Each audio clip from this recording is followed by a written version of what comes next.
ഐസുവിനെ ഹോസ്പിറ്റലിൽ കാണിച്ചു വരുന്ന വഴിക്ക് ചായ വെള്ളത്തിൽ കുടിക്കാൻ വേണ്ടിയിട്ട് ഏതെങ്കിലും കട കാണുകയാണെങ്കിൽ നിർത്താൻ വിചാരിച്ച് ഇങ്ങനെ ബൈക്കിൽ ഇങ്ങനെ പോരാണ് കേട്ടോ.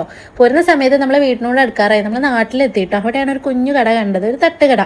കുറേ ആയി കണ്ടിട്ട്, പക്ഷെ കയറിയിട്ടില്ല. അപ്പോൾ എന്തായാലും ഇന്ന് കയറി നോക്കാൻ വിചാരിച്ചു. അപ്പോൾ അത് കയറി ടേബിളിൽ നല്ല നാടൻമുട്ടും കാടമുട്ടൊക്കെ മസാല പുരട്ടി വെച്ചിട്ട് ഓർഡർ ചെയ്ത് ഫുഡ് വരുമ്പോഴത്തേക്ക് എല്ലാവരും ഓരോന്ന് അതിനെടുത്ത് കഴിച്ചു. അപ്പോഴത്തേക്കും നമ്മുടെ പൊറാട്ടയും ബീഫും വന്നിട്ടുണ്ട് കേട്ടോ. ബീഫ് ഫ്രൈ ആയിരുന്നു ഓർഡർ ചെയ്തിട്ടുണ്ടായിരുന്നത്. നല്ല ചൂടുള്ള ബീഫാണ്. നമ്മൾ ഓർഡറിനനുസരിച്ചിട്ട് അവരുണ്ടാക്കി തരിക ചെയ്യുന്നത് കേട്ടോ. വേവിച്ച് വെച്ച ബീഫ് അതിലേക്ക് വെളിച്ചെണ്ണ പൊടികളൊക്കെ ഇട്ടിട്ട് ചട്ടിയിലിട്ടിട്ട് ഹൈ ഫ്ലെയിമിലിട്ടിട്ട് നല്ലോണം മസാലയാക്കി തരികയാണ് ചെയ്യുന്നത്. ബീഫ് നല്ല ടേസ്റ്റ് ഉണ്ടായിരുന്നു കേട്ടോ. കുരുമുളക് പൊടിൻ്റെ ഒക്കെ ഒരു ഫ്ലേവർ ആയിരുന്നു മുന്നിട്ട് നിന്ന്. നമ്മുടെ വീട്ടിലൊക്കെ ഉണ്ടാക്കില്ലേ അതുപോലെ തന്നെ. അപ്പോൾ പൊറാട്ടയിൽ നിൽക്കില്ല എന്ന് കണ്ടപ്പോൾ ഒക്കെ ഒരു പ്ലേറ്റ് പൂള ഓർഡർ ചെയ്തു കേട്ടോ. മഞ്ഞപ്പൊടിയൊക്കെ ഇട്ടിട്ട് വേവിച്ച നല്ല അടിപൊളി പൂളായിരുന്നു. പൂള എന്ന് പറഞ്ഞാൽ നമ്മുടെ നാട്ടിൽ കപ്പ എന്നാണ് കേട്ടോ.